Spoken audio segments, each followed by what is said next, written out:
Halo pemirsa Cokro TV, saya kali ini bersama Bung Budiman Sujatmiko. Selamat datang ke Cokro TV lagi, Bung. Terima kasih for having me ya. Kita kali ini mau berbincang tentang sesuatu yang saya kira penting dan relevan untuk dibicarakan bersama Bung Budiman.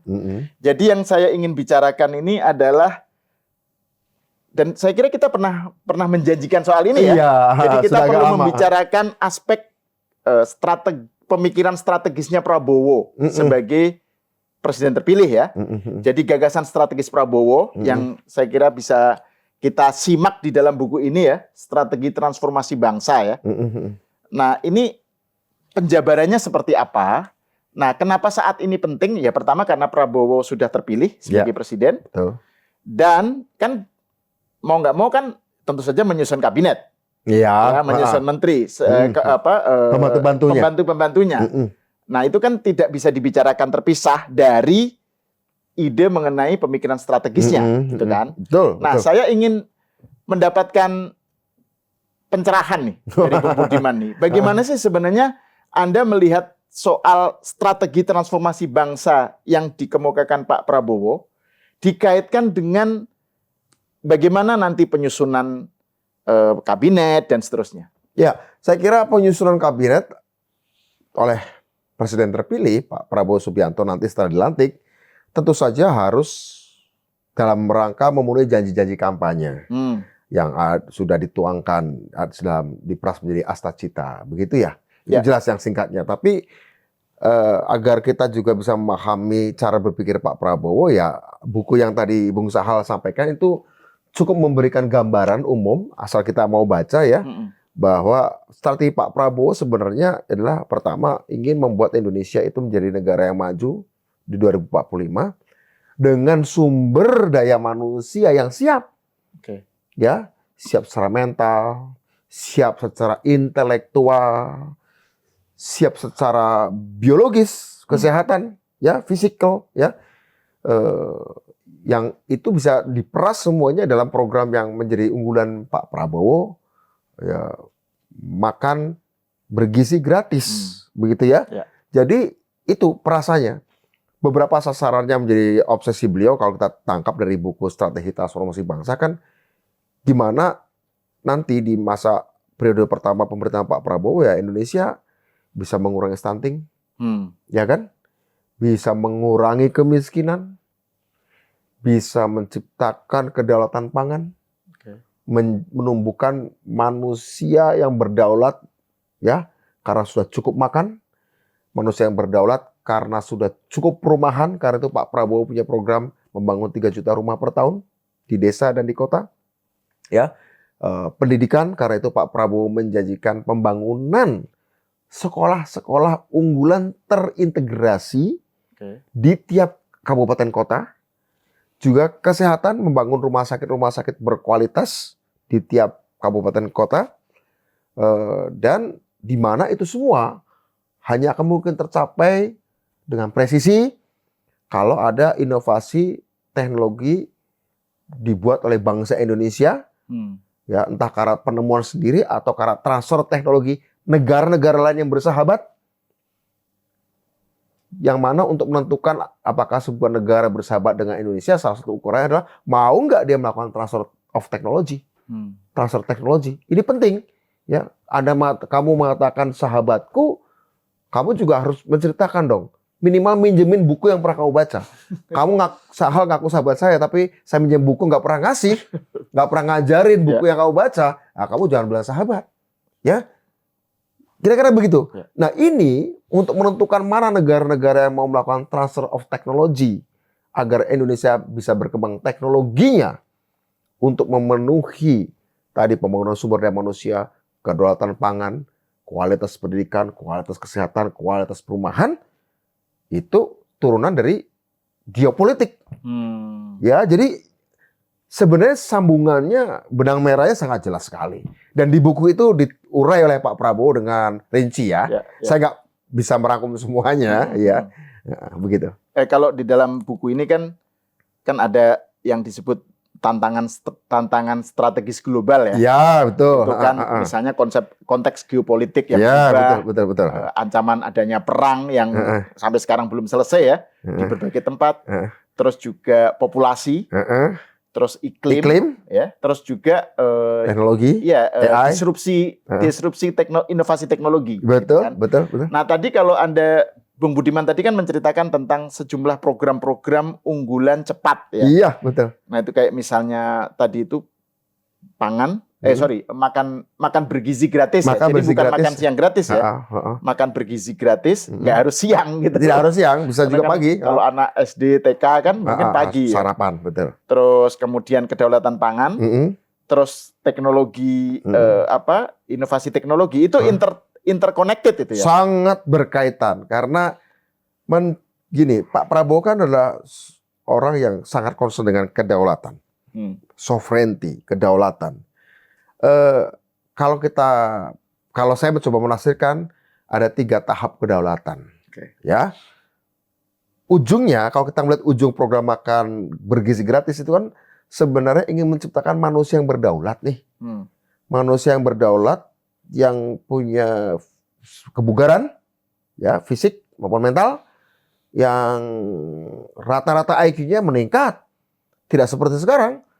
Kita ada di urutan 130. Bandingkan dengan China yang ukuran rata-rata IQ-nya di dunia itu urutan kelima.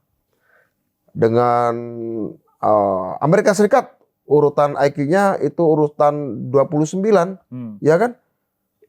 PISA skor kita dalam matematika, dalam bacaan reading, ya, dalam ilmu science, ya, ilmu pengetahuan alam, begitu, kita urutan 69, ya sangat rendah. Ini concern Pak Prabowo, maka ada sekolah berkualitas yang merata, terintegrasi di setiap kabupaten kota, ya. Tapi untuk itu ada asupan gizi sejak anak-anak, ya, sejak janin bahkan, makanya ada program makan bergizi gratis itu bukan cuma untuk anak-anak, tapi untuk ibu-ibu hamil. Ini kan menciptakan manusia yang IQ-nya naik, bugar secara fisik, cerdas, tidak lapar, tidak kenyang. Itu kan manusia yang berdaulat. Manusia yang berdaulat syarat utamanya adalah tidak lapar. Tidak lapar, tidak bodoh. Kan begitu. Ya, itu manusia berdaulat.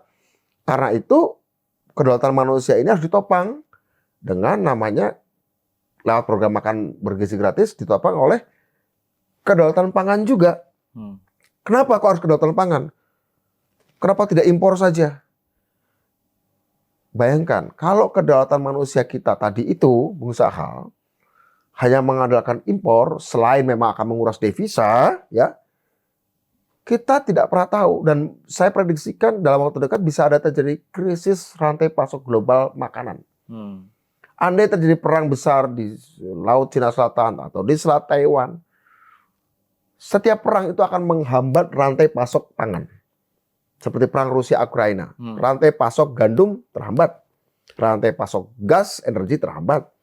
Nah, kalau gas dan pangan terhambat karena ada perang di depan rumah kita di Laut Cina Selatan atau di Selat Taiwan, sementara kita selama ini menggantungkan impor beras misalnya dari Vietnam dan Thailand, kalau mereka sudah memutuskan karena rantai pasok pangannya terhambat, ya udah, panen kita hanya untuk kasih makan rakyat Vietnam aja, nggak usah lagi dijual. Orang Thailand juga sudah berpikir seperti itu. Seperti India sekarang sudah memutuskan untuk tidak lagi mengekspor pangannya. Nah, kalau kemudian Thailand, Vietnam sibuk ngurusi rakyat sendiri karena ada perang di depan rumahnya dan juga di depan rumah kita, oke? Sementara kita tergantung makan kita dari sana. Masa proyek atau program membangun kedaulatan manusia Indonesia juga harus ikut terhenti? Ini sama saja bahayanya seperti seorang dokter lagi mengoperasi otak misalnya begitu ya, operasi jantung atau whatever ya, tiba-tiba karena pasokan listriknya mati di luar sana, bahaya kan? Bahaya sekali.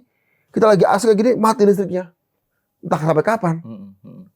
Kalau kemudian siuman, bahaya itu kan, si pasien itu bisa kesakitan dia. Nah, kita nggak mau menggantungkan proyek kedaulatan manusia Indonesia, menjadi ber-IQ tinggi, yang bugar tadi, yang sehat tadi sejak dari janinnya terhenti gara-gara ada perang yang mengancam rantai pasok global. Makanya harus ada proyek kedaulatan pangan yang menopang itu.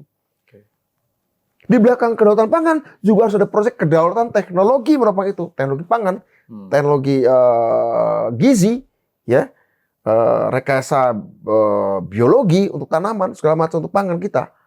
Panen lebih banyak misalnya, dengan beras lebih berkualitas misalnya, dengan lebih sedikit pupuk, dengan lebih sedikit tergantung dari air misalnya. Itu kan teknologi. Jadi rangkaian kedaulatan manusia, kedaulatan pangan, dan kedaulatan teknologi itu nyambung. Saya kira itu tercermin dalam pikiran-pikiran Pak Prabowo dalam buku Strategi Transformasi Bangsa. Dan untuk hal sestrategis itu yang menyangkut eksistensi kita sebagai bangsa dan juga sebagai manusia, saya tidak segan-segan bertemu beliau. Meskipun dulu, berapa puluh tahun lalu, 20 tahun lalu pernah berhadapan, tapi bagi saya, kalau kita menatap ke depan dan melihat ancaman-ancaman tadi, tidak ada pengorbanan yang terlalu besar untuk menyelamatkan eksistensi kita. Dan saya kira di buku ini juga dijelaskan Betul. dalam konteks untuk menyikapi atau meresponi tantangan-tantangan itu, Pak Prabowo kan menekankan soal kebersamaan itu ya. Jadi bukan hanya antara Budiman dengan Prabowo, tapi juga Prabowo dengan Pak Jokowi gitu misalnya kan. Oh iya, salah satunya. Jadi soal kebersamaan. Zaman Pak Prabowo gabung dengan Pak Jokowi. Iya, betul. Jadi Dan juga sekarang ketika Pak Prabowo mengatakan dalam kabinet saya ke depan, juga mengundang mereka-mereka yang pernah menyerahnya. Ya kan? Yang pernah menyerahnya, pernah berhadapan, beliau bahkan mengulurkan tangan loh. Ya. Jadi ucapan beliau ini konsekuensi dari pikiran-pikirannya. Nah, ada alasan secara konseptual untuk itu semua. Dan cita-cita Indonesia emas ini sebenarnya yang kita bisa rumuskan ya. Ya kita ingin semua, Pak Prabowo ingin semua rakyat Indonesia mempunyai pekerjaan yang layak. Ada bangsa sekolah dan menuntut ilmu terbaik. Kebutuhan pokok terpenuhi dengan harga-harga yang terjangkau. Petani sejahtera karena harga jual produk pertanian baik. Para pekerja atau buruh berpenghasilan cukup. Buruh bisa konsentrasi, mencerdaskan anak bangsa seperti saya katakan tadi. Aparat keamanan, aparat hukum, aparat pegawai negeri juga berjuang dengan layak, hidup yang layak, dan pasien mendapatkan pelayanan yang terbaik di rumah sakit. Saya kira ada program-program progresif ya, yang menurut saya kenapa konsen di situ? Karena kalau kita lihat tadi kualitas sumber daya manusia kita masih harus kita kejar. Ya. Pak Jokowi dengan program-program pembangunan infrastruktur fisik, hilirisasi, ibu kota baru, kartu Indonesia Pintar, kartu Indonesia Sehat, dan kartu Indonesia Pintar, sebenarnya sudah meletakkan dasar untuk itu. Sudah meletakkan dasar untuk itu, terutama pada periode keduanya. Ya kan? Nah, jadi saya pikir Pak Prabowo tidak mungkin berangkat dari nol. Istilahnya tidak harus reinventing the wheels, ya, nggak usah mulai lagi dari nol. Tinggal bertitik tolak dari apa yang sudah dibangun oleh Pak Jokowi. Karenanya konsekuensinya saya pernah sampaikan pada Pak Prabowo, ya pemerintahan Pak Prabowo harus ada yang mencerminkan andalan Pak Prabowo menjadi tema kampanye kemarin di Astacita. Ada yang merupakan program-program atau institusi-institusi yang bertanggung jawab untuk menjembatani dari program Pak Jokowi kepada program Pak Prabowo. Karena program Pak Prabowo kan sering dikatakan oleh beliau dalam kampanye ingin melanjutkan apa yang disampaikan oleh Pak Jokowi. Dan ada program-program terbaik cepat yang memang butuh kelenturan, kecepatan, agility, ya program-program beliau. Jadi saya pikir instrumen-instrumen harus menopang itu. Jadi ada aspek strategis yang saya katakan di awal, kemudian ada aspek operasional, dan ada aspek teknis. Ya, aspek operasional ada arsitektur kabinet untuk menopang yang strategi. Aspek teknis adalah pembentukan nomenklatur pos-pos kementerian atau badan-badan kementerian yang nantinya memang menopang aspek operasional, dan aspek operasional menopang aspek strategis. Begitu. Jadi begitu cara berpikirnya. Nah, beberapa aspek yang memang terbaik cepat yang saya sebutkan tadi, terbaik cepat makan, sekolah, kesehatan, perumahan. Itu terutama. Ya. Makan bergizi gratis. Makan bergizi gratis, sekolah berkualitas, sekolah unggulan ya? Sekolah unggulan terintegrasi di tiap kabupaten kota, kemudian juga rumah sakit, pelayanan kesehatan, dan program perumahan desa dan kota. Ya. Itu yang membutuhkan agility tadi itu. Itu butuh kecepatan, kesigapan. Sehingga kemudian Pak Prabowo pernah menekankan ini, tapi semuanya percuma kalau dikorupsi. Ini semua percuma kalau semuanya birokratis. Ini semuanya percuma kalau kemudian di tengah jalan dibocorin, di tengah jalan diselewengkan. Akhirnya semua rencana dan agenda baik itu yang nyampe ke rakyat mungkin separuhnya. Karena separuhnya dipakai untuk bancaan. Nah, di situ Pak Prabowo berpikir keras. Bagaimana struktur yang agile, yang sigap, transparan, untuk mencapai hasil terbaik cepat untuk program-program yang tadi saya sebutkan, ya, untuk agar ketika ini cepat berhasil, maka dia bisa menopang yang lebih strategis ke depan untuk inovasi teknologi, kemandirian teknologi segala macam. Dan ingat, Pak Prabowo itu bukan seorang etatis yang pendekatannya harus semua negara, terbuka bagi yang namanya PPP, Public Private Partnership, KPBU lah. Kerjasama pemerintah dengan badan usaha swasta agar ini disanggah bareng, disangga bareng-bareng, ditopang bareng. Disangga bukan disanggah ya, disangga bareng-bareng, diusung bareng-bareng, dipikul bareng-bareng, gitu. Nah ini saya jadinya mau masuk ke yang lebih konkret ya, terkait dengan tadi itu soal kementerian, kan? Kan kalau saya kan nggak pengen perbincangan tentang politik itu hanya berhenti pada siapa dapat apa, terus kemudian siapa masuk, dan siapa saya juga yang keluar. kalau anda tanya juga saya nggak tahu soalnya. Dan bukan kewenangan saya juga. Iya, tapi nggak berwenang dan nggak tahu. Betul. Jadi kementerian ini menjadi sesuatu yang bukan sesuatu yang hanya didekati secara politik saja, secara transaksional saja. Betul. Tetapi harus dilihat sebagai bagian dari tadi itu upaya untuk mencapai sesuatu yang lebih besar, gitu kan? Nah, saya ingin Bung Budiman menjelaskan apa yang Anda sebut sebagai arsitektur kementerian itu, bagaimana itu dijelaskan atau dikaitkan dengan tadi, dengan upaya-upaya yang ada strategis, ada yang operasional, ada yang cepat. Kalau saya percaya bahwa institusi sebagai instrumen, kelembagaan sebagai instrumen, kekuasaan sebagai instrumen untuk cita-cita, itu maka instrumen harus mengikuti fungsi. Fungsi harus mengikuti tujuan strategis. Anggaran harus diarahkan pada instrumen-instrumen untuk mengikuti fungsi mengikuti tujuan-tujuan strategis. Begitu ya?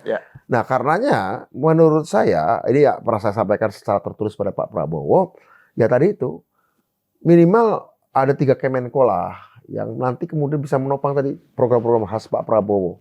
Jadi Kemenko-nya ini beda dengan Kemenko yang ada sekarang ya? Usulan saya. Iya, maksudnya ini kan aspek pemikirannya Bung Budiman. Kementerian-kementerian di bawah Kemenko yang memang tujuan-tujuan untuk menopang tadi Pak Prabowo yang strategis tadi, geopolitik. Jadi saya bayangkan ada Kementerian Luar Negeri di situ, ada Kementerian Pertahanan di situ, ya kan? Kemudian ada teknologi berarti Kominfo, BRIN ada di situ. Begitu, kemudian pangan, ya, pertanian, desa ada di situ.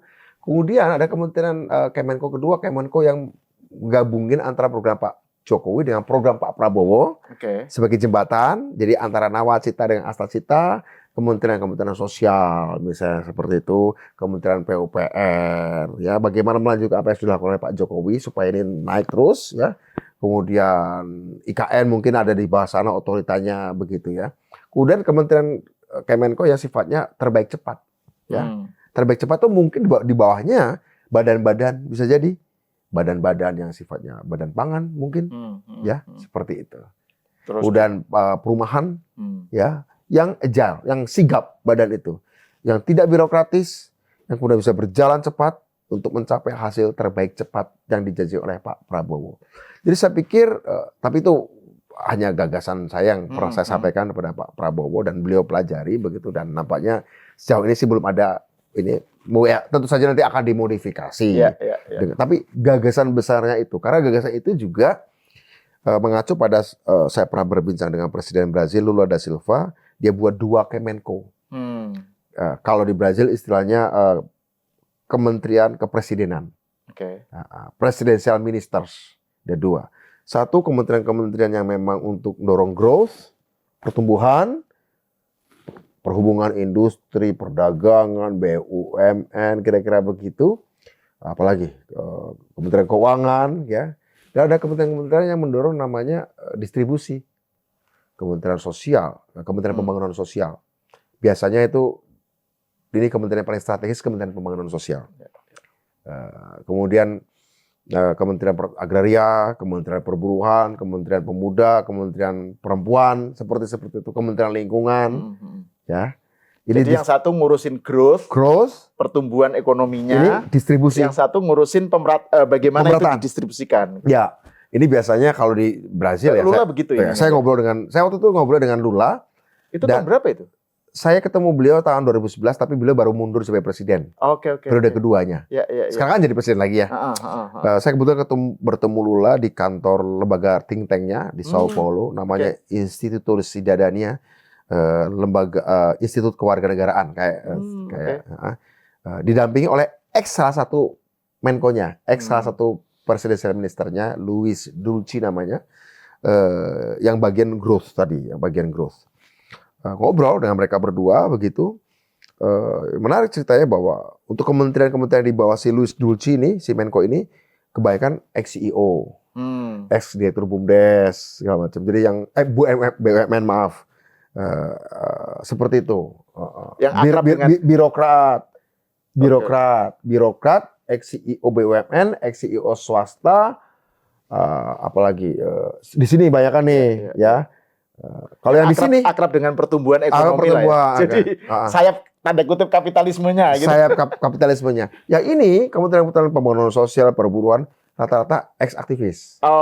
Pemimpin serikat buruh, pemimpin gerakan mahasiswa, pemimpin gerakan pemuda, pemimpin gerakan perempuan, LSM, serikat organisasi petani. Dan Lula kan backgroundnya juga kan Lula dari sini. Nah, dia ada kementerian khusus, Kemenko khusus, kementerian-kementerian itu di bawahnya. Jadi beliau rapatnya kebanyakan cuma dengan 2 menteri ini, udah diturunkan secara teknokratis untuk distribusi serahkan pada kementerian-kementerian ini yang memang ex-aktivis, ex-leaders gerakan gitu. Ini kalau ini ex-CEO, ex-birokrat, macam-macam.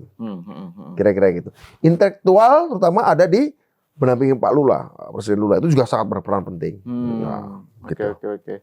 Dan itu model yang menggabungkan antara yang satu berorientasi kepada posisi bagaimana memposisikan negaranya dalam hal ini Brasil ya menjadi di pentas dunia. Yang satu bagaimana memposisikan rakyatnya supaya dalam konteks berbangsa bernegara. Supaya mengurangi kemiskinan gitu ya. Mengurangi kemiskinan, mengurangi kesenjangan. Ya karena banyak sekali program-program. Dan itu berhasil dalam kasus sukses Lula. Dan banyak program-program Lula kemudian diadopsi di banyak negara, diakui PBB, programnya namanya Bolsa Familia. BLT. BLT itu sebenarnya dari konsepnya Lula ini. Bantuan langsung tunai namanya Bolsa Familia. Itu dari kita kenal sebagai BLT sebenarnya diadopsi dari program Lula, diakui dunia. Seperti itu. Kemudian kalau yang di bagian ini, bagaimana Brasil menjadi bagian dari kekuatan ekonomi dunia, terutama Amerika Latin. Dia kemudian bikin BRICS kan bersama Rusia, India, dan China. Artinya ini jalan, geoekonomi, geopolitiknya, pertumbuhannya jalan. Ya ini pemberatannya jalan. Dengan BLT atau Bolsa Familia itu istilahnya di Brasil. Nah ini menarik nih Bung, karena kan kalau ini kan kita bicara mengenai bagaimana seharusnya. Oleh seorang Lula yang SD aja nggak lulus, presiden yang SD saja tidak lulus. Oh iya, Lula tuh nggak lulus SD? Tidak lulus SD. Oke. Tapi kan dia sangat, sangat. Dia dibesarkan dalam gerakan buruh. Ya itu maksud saya, dia aktif di gerakan buruh, iya. Sosialis, bikin gitu partai pekerja. Jangan-jangan dia mazhab itu deschooling society itu apa ya. Jadi dia enggak, bukan kalau itu bukan itu karena miskin aja karena orang tuanya PRT. Orang tuanya single parent loh. Ya, jadi bukan karena protes terhadap institusionalisasi. Saking miskinnya, orang tuanya itu pembantu rumah tangga. Ibu dia diasuh oleh ibunya, nggak punya bapak. Kalau nggak salah ditinggalin bapaknya waktu kecil, single parent kalau nggak salah. Ya single parent, jadi tukang semir sepatu. Kerjanya tukang semir sepatu, karena SD aja nggak lulus, jadi tukang semir sepatu. terus kerja jadi di pabrik mobil, belajar lihat dari teman-temannya, bikin serikat buruh, bikin partai pekerja menjadi salah satu partai terbesar di Brasil dan sekarang menang lagi. So dunia ini sebenarnya adil kalau kita mau berjuang. Menarik. Ya loh, dunia ini akan adil kalau kita mau berjuang dan mau berpikir. Dia mungkin nggak dapat fasilitas, tapi dia berpikir, dia pakai otaknya. Nah ini dan saya senang saya bisa berdiskusi dengan orang seperti itu. Ya. Dan itu kesempatan yang langka kan? Iya. Nah ini menarik nih kaitannya. Saya mau balik ke soal tadi itu kan ada pemikiran strategisnya Prabowo, ya kan yang dituangkan, yang kita bicarakan lah ya. Iya betul. Yang dituangkan di sini tadi yang betul. pemirsa bisa cari sendiri bukunya. Kemudian ada aspek tadi itu means ya, sarana untuk mencapai tujuan-tujuan strategis itu. Dan dalam hal inilah kita bicara tentang soal kabinet, soal kementerian apa gitu ya. Dan Anda kan tadi menyebut bahwa ini kalau dalam skema Bung Budiman misalnya tadi kan ada kementerian yang nangani usulan Bung Budiman ya. Ada yang nangani soal visi-visinya Pak Prabowo lah. Tadi itu soal apa? Soal geopolitik, SDM dan soal inovasi teknologi, kan? Terus ada kementerian yang klaster kementerian yang nangani soal keberlanjutan ya. Jadi kan soal Pak Prabowo sebagai penerus Pak Jokowi dan pelanjut dari Pak Jokowi ya, soal hilirisasi, soal infrastruktur dan betul. Terus ada klaster kementerian atau badan yang nangani soal program-program terbaik cepat, program strategis cepat gitu kan, yang tadi makan siang, makan bergizi gratis, perumahan, rumah sakit, universitas, sekolah unggulan, bukan universitas ya, sekolah unggulan dan rumah sakit ya, dan perumahan. Nah, tapi dalam prakteknya, Bung, ini kan idealnya begitu ya, kementerian harusnya ada yang namanya ada namanya inilah ya, sarana untuk mencapai tujuan tertentu. Tapi dalam prakteknya kan ada yang namanya yaitu soal transaksional antara presiden terpilih dengan partai-partai. Bukan transaksional dalam arti uang ya, tetapi negosiasi. Ini kan didukung oleh partai. Terus kemudian kan mau nggak mau kan dia harus juga menghitung bagaimana supaya mereka terlibat dalam kabinet. Nah itu kan kadang-kadang menjadi hambatan tersendiri tuh. Soal kompromi-kompromi, misalnya Golkar pengen berapa, nah Partai PAN pengen berapa, apa gitu. Nah itu seberapa jauh seorang Prabowo dia seberapa jauh menyikapi hal semacam itu? Saya kira Pak Prabowo cukup sadar bahwa beliau menjadi presiden dalam sistem presidensial dengan tradisi parlementer. Ya kan? Karena sistem presidensial dengan tradisi parlementer. Karena tradisi parlementer itu mengasumsikan kelembagaan partai itu kuat, kekuatan partai itu kuat, dengan tradisi yang panjang. Sementara kalau sistem presidensial kan partai ini tidak seperti yang kita bayangkan. Partai itu hanya semacam komite elektoral saja untuk kayak untuk pemenangan presiden. Kayak di Amerika, di Filipina misalnya, nggak jelas juga tuh siapa ketua Partai Demokrat ya kan, nggak jelas siapa ketua Partai Republik begitu ya. Di Amerika Serikat kantornya juga di mana kita nggak tahu. Kalau kita kan di Indonesia kan jelas kantor partai-partai itu ada di mana alamatnya, sampai cabang sampai ranting kan jelas ya. Karena memang tradisi kepartaian kita kuat. Nah ini memang sesuatu yang boleh dikatakan ini menciptakan kompleksitas tersendiri, yang mana Pak Prabowo belajar dari presiden-presiden sebelumnya, mulai berpikir apa yang bisa kita lakukan untuk mereformasi politik kita. Oh ya, kalau ngobrol dengan beliau nih, saya jadi ingat waktu saya masih muda, berpikirnya tuh apa ya, terobosannya banyak. Terobosannya banyak dalam soal arsitektur politik, arsitektur ekonomi cukup banyak. Walaupun saya sekarang harus sadar bahwa semuanya harus kita lihat dalam konteks perimbangan kekuatan politik global maupun perimbangan kekuatan politik nasional. Sejauh mana gagasan itu bisa dilaksanakan cepat, sejauh mana nanti, dan sejauh mana memang harus ditunda, sejauh mana memang harus dibatalkan begitu. Tapi gagasan beliau saya nangkap ya, kita harus realistis melihat tradisi parlementer seperti itu, tapi juga bagaimana kita mix yang bagus begitu ya.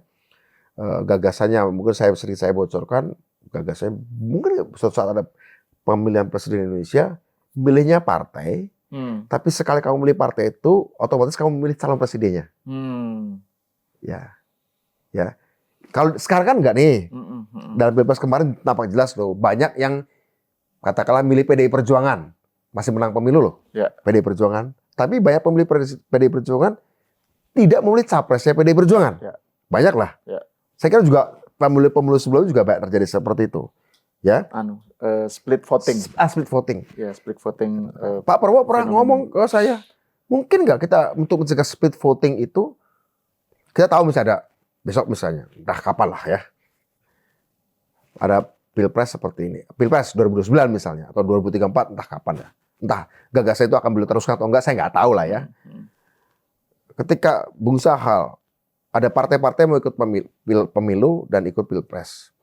Kemudian partai-partai itu masing-masing sudah punya calon. Ketika Bung Sahal milih partai X, maka nggak usah ikut nyoblos lagi presidennya. Otomatis sudah memilih partai X, kamu memilih anggota DPR RI dari partai X, dan otomatis suara itu dihitung juga untuk si capres resmi yang didukung oleh partai itu. Tidak harus ada coblosan yang berbeda, kelas berbeda. Nah, itu kan menarik. Artinya tradisi kepartaian yang kuat digabungkan dengan tradisi untuk memilih individu calon presiden yang jelas-jelas mendukung oleh partai. Jadi linear antara suara partai dengan suara si calon yang didukungnya. Ini kan gagasan yang menarik. Ya, kalau nggak salah ini berlaku di Prancis, kalau nggak salah. Di Prancis berlaku seperti itu. Ya, diperlakukan seperti itu di Prancis. Kalau Anda milih partai sosialis, Anda memilih partai Rassemblement pour République, Anda memilih partai Macron, saya lupa mana namanya. Memilih partai itu atau milih Macron misalnya kan gitu ya. Seperti itu menarik. Pernah menyeletuk seperti itu dalam satu diskusi. Persiapan debat waktu itu, pernah nyeletuk seperti itu. Menarik juga. Nah, kalau kembali ke soal kementerian tadi, kalau harusnya kan kalau pakai konsisten dengan presidensialisme ya, menteri itu kan pembantu presiden. Jadi dia yang maka dia harus sesuai dengan tradisi presidensial. Boleh saja partai X minta berapa kursi, partai minta berapa kursi. Oke, wajar. Sebagai sebuah negosiasi wajar-wajar saja. Dilihat dari perolehan suara parlementernya sehingga itu diasumsikan bahwa suara partai yang didapatkannya adalah sama dengan kontribusi suaranya bagi keterpilihan presiden yang diusungnya. Tapi kan itu nggak bisa dicek ya. Nggak bisa dicek kan, banyak split voting tadi kan. Tapi kalau usulan Pak Prabowo kan, klaim suara partai yang didapat dari parlemen itu adalah suara yang didapat juga dari presiden diusungnya. Nah, ini bisa dianggap bahwa memang kontribusimu seperti sebegitulah, sebanyak itulah atas keterpilihanku. Sehingga kemudian aku sebagai sebuah etika politik bukan harus aturan, aku memberikan kamu sekian kursi kabinet. Tapi karena yang akan kupilih adalah pembantu-pembantuku, aku udah milih nama-namanya. Silakan kamu ajukan calon-calon, boleh saja partai masing-masing mencalonkan sekian orang untuk satu posisi yang ingin diincar oleh partai itu, boleh-boleh saja. Tapi pada akhirnya, karena aku memilih pembantuku, bukan untuk memilih perwakilan partaimu dalam kabinetku, maka aku yang memilih. Mana yang saya anggap cocok. Ini Pak Prabowo akan seperti itu. Maksudnya Pak Prabowo dalam menyikapi tuntutan partai-partai pendukung, misalnya Pak, misalnya Golkar pengen sekian menteri, Pak Prabowo akan menentukan sendiri orangnya gitu. Maksudnya dari kader-kader Golkar. Pak Prabowo tidak pernah mengatakan seperti itu. Tapi saya yakin karena beliau sadar di presidensial system, itulah yang seharusnya. Sepatutnya, selayaknya, dan sepatasnya beliau lakukan. Saya nanya begini karena kan... harusnya seperti itu. Iya. Idealnya seperti itu kan, karena pembantu presiden kan dia harus mencari orang yang bisa bantu. Kalau pembantu presiden yang nggak bisa membantu presiden kan dia jadinya aneh gitu. Nah, saya bertanya begini. Usernya kan beliau ya. Iya dong. Nah, saya bertanya begini karena kan sekarang masih rame nih soal wacana penambahan menteri itu loh. Jadi kan penambahan menteri kan juga ditanyakan ke Pak Prabowo kan, dia bilang Pak Prabowo kan membandingkan Timor Leste aja yang penduduknya cuma 1 juta sekian, itu menterinya 27 katanya. Indonesia yang sekian 240 juta, 270 ya. 270 hampir. Menteri menterinya masa harus tetap seperti itu gitu. Jadi implisit Pak Prabowo menyetujui tentang wacana penambahan menteri gitu. Nah, tapi kan orang mengaitkan dengan hutang budi dari Pak Prabowo yang terhadap partai-partai pendukung gitu. Jadi kalau soal hutang budi, setiap partai presiden sebelumnya juga punya hutang budi kan ya. Hutang budi. Karena saya kira menurut saya Pak Prabowo memang butuh ada penambahan jumlah karena beberapa fungsi mungkin akan didistribusikan ke beberapa kementerian berbeda. Oke. Ya, agar lebih spesifik. Agar lebih spesifik. Nah, makanya tadi kan Bung Budiman nyebut soal harusnya lembaga, institusi itu mengikuti fungsi. Ya, gimana tadi penjelasannya? Ada operasional, ada strategis. Ada strategis. Ya. Ada operasional. Ya. Yaitu strategis tadi, buku di transformasi bangsa. Ya, betul. Sebagai uraian dari Astacita. Buku ini adalah uraian dari Astacita. Ya. Kalau itu kan Astacita, visi misi yang disampaikan KPU kan singkatlah pointers. Ya. Kalau ini kan elaborasinya, uraiannya. Kita ngerti cara berpikirnya beliau di situ. Kemudian di level operasionalnya arsitektur. Kebutuhan untuk menambah menteri. Ya. Dengan ada revisi Undang-Undang Kementerian Negara, itu kan dalam rangka untuk memberikan kerangka hukum bagi aspek operasional. Kebutuhan untuk nambah berapa menko atau mengurangi berapa menko, kemudian penamaannya seperti apa, itu kan aspek operasional. Teknisnya, kementerian-kementerian apa yang harus dipecah? Seperti itu. Kementerian, misalnya. Antara Kementerian Kehutanan dan Kementerian Lingkungan Hidup sekarang jadi satu. Kenapa tidak terpikir untuk dipisah? Ya. Karena ada ancaman climate change. Betul. Sehingga kemudian khusus nih untuk climate change ada Kementerian Lingkungan Hidup. Apalagi misalnya itu ada Badan Pangan dan Gizi atau Kementerian Pangan dan Gizi. Ya. Karena ada program strategis yang ingin dicapai Pak Prabowo sebagai satu janji Pak Prabowo dan Mas Gibran. Ya, ternyata sudah treatment khusus. Butuh gerak cepat. Ya. Kalau dilakukan sekedar Kementerian Pertanian saja, atau itu Kemendikbud misalnya. Itu kan kebudayaan itu kan terlalu besar. Misalnya, ya. Kalau hanya menjadi bagian saja dari kementerian, bisa jadi Kementerian Kebudayaan. Ya. Nah, bisa jadi ya kan Kementerian siapa tahu. Saya sih nggak pernah ngomong. Tapi Kementerian Industri Pertahanan barangkali mungkin. Nah, ini kan sebenarnya arah pembicaraan yang kita tentang kementerian ini kan arahnya kan bahwa wacana penambahan atau pengurangan atau modifikasi itu berdasarkan kebutuhan untuk strategis. Mencapai aspek-aspek strategis. Betul dong, harus. Jadi bukan soal bagi-bagi. Iya, itu makanya. Jadi ini kan wacananya menjadi terlalu miopik ya, terlalu sempit gitu kalau dilihatnya sebagai transaksi, politik transaksional gitu. Karena memang perbicaraan politik kita harus kita akui Bung Sahal. Harus kita akui perbicaraan politik kita itu kurang sekali ada aspek pemikiran, aspek konseptual, aspek intelektual, aspek visi. Ya. Orang menganggap visi, misi itu sebagai formalitas politik. Ya, kebutuhan untuk mendaftar ke KPU misalnya. Ya. Sama seperti di perusahaan-perusahaan, litbang atau di organisasi. Litbang itu dianggap sebagai tempat buangan. Padahal kalau sebuah negara mau maju, sebuah perusahaan mau maju, mau merebut pasar yang besar, yang muncul akibat dari perubahan banyak hal ini, aspek litbang harus menuntun. Litbang, aspek strategi harus menuntun. Bagi capaian-capaian strategis itu, kita ini sudah lama. Politik itu hanya sekedar urusan teknis, paling banter operasional. Operasional itu apa? Ya hanya untuk kekuasaan toh. Bukan aspek strategis. Jadi hanya aspek operasional itu pun yang sangat teknis. Ketika urusannya udah urusan bagi-bagi kursi itu. Urusan nomenklatur, bagi-bagi kursi, anggaran berapa. Itu penting, tapi itu hilir. Itu hilirnya politik.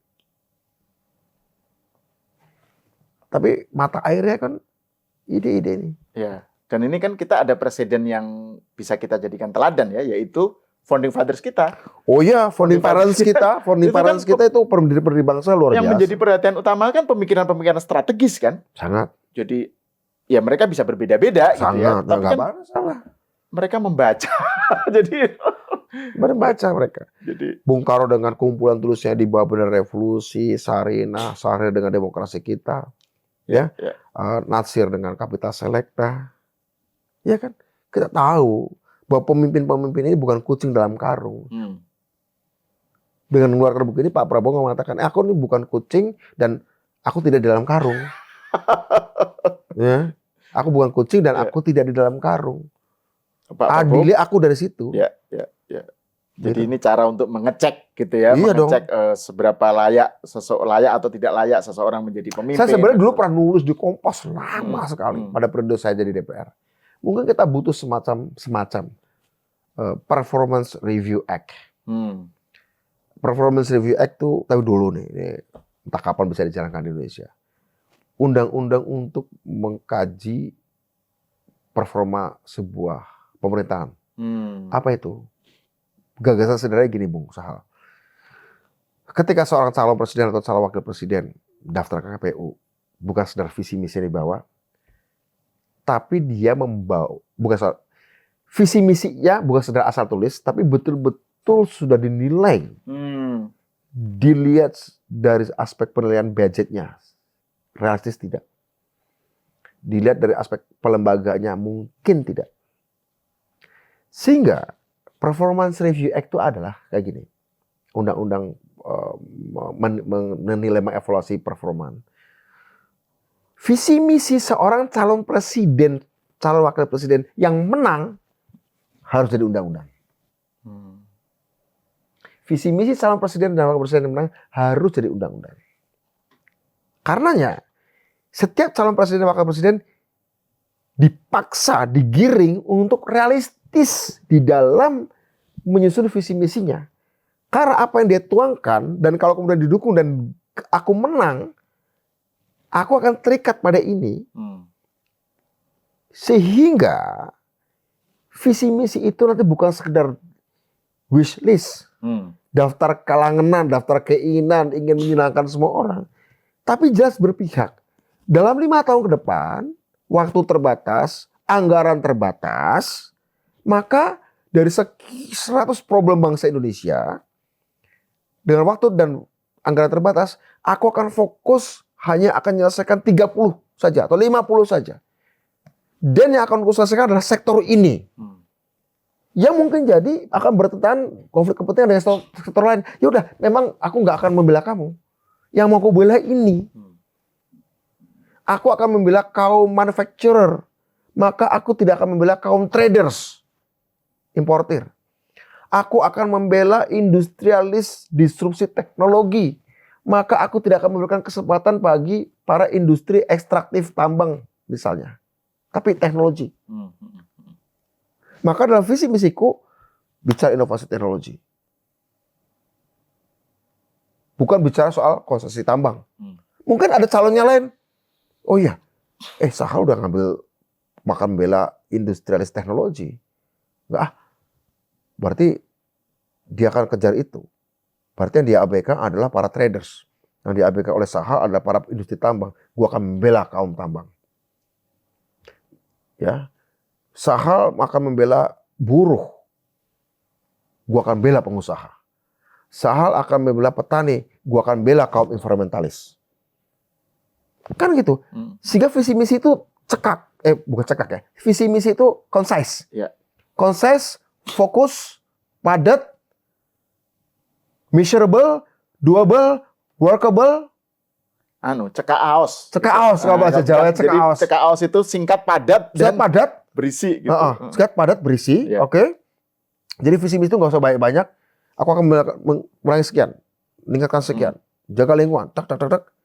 Dan nanti kalau aku menang, dia harus jadi undang-undang. Gak usah banyak-banyak undang-undangnya. Jadikan pasal performansku dalam 5 tahun ke depan akan dilihat. Dari yang sudah diterima KPU visi misiku, aku akan dinilai. Deviasinya, penyimpangannya. Sehingga orang ketika nyalon presiden dan wakil presiden tidak salah bicara, tapi betul-betul berpihak Dan itu akan dipaksa antara calon presiden dengan calon presiden lain berbeda keberpihakannya, berbeda pemihakannya. Anda mau membela importir, Anda mau membela industri pertahanan, Anda mau membela hak warga negara Indonesia untuk pegang senjata misalnya, it's okay. Misalnya kan nanti pada akhirnya terserah rakyat. Rakyat mau yang seperti ini atau yang seperti ini. Sehingga gitu. rakyat pun mulai sedikit demi sedikit akan diajak berpikir teknokratis. Bahwa ketika Anda mengumpulkan 100 kebaikan jadi satu, tidak sama dengan kebaikan lebih besar. Bisa jadi 100 kebaikan yang Anda kumpulkan jadi satu, bukan kebaikan lebih besar, tapi keburukan. Ya kan? Karena ada kebaikan yang bisa berkonflik dengan kebaikan yang lain. Betul tidak? Soal pajak, soal tentara nantinya. Pajak akan dinaikkan atau diturunkan. Jelas. Begitu usaha. Ya, karena kan ada trade off. Ya. Ada trade off. Ya, betul. Kan kebaikan-kebaikan tidak boleh, bukan tidak boleh ya. Dalam dunia realistis itu nggak ada kebaikan kumpul 100 kebaikan kemudian menghasilkan kebaikan lebih besar. Nggak. Itu kalau dalam istilahnya, ini sebagai akhir kita ya. Dalam istilahnya Isaiah Berlin ya. Isaiah Berlin. Filosof dari Inggris itu ya. Itu bicara. Bukan Irving Berlin ya. Bukan. Isaiah Berlin. Dia bilang bahwa nilai-nilai baik itu dalam prakteknya itu berkonflik satu sama lain. Memang.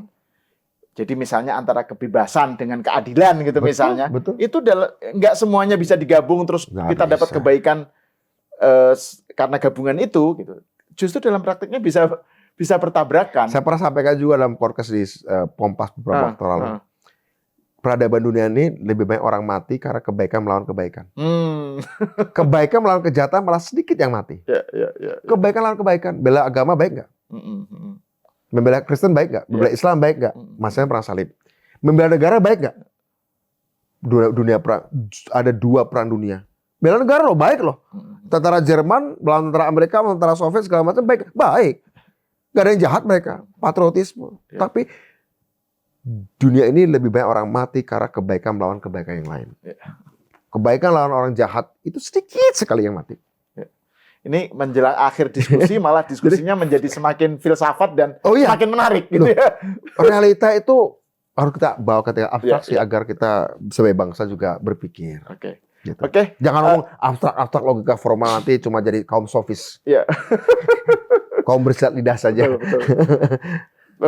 Terima kasih Bung Budiman Sujatmiko. Pemirsa, sampai di sini dulu, kita berjumpa lagi di episode selanjutnya.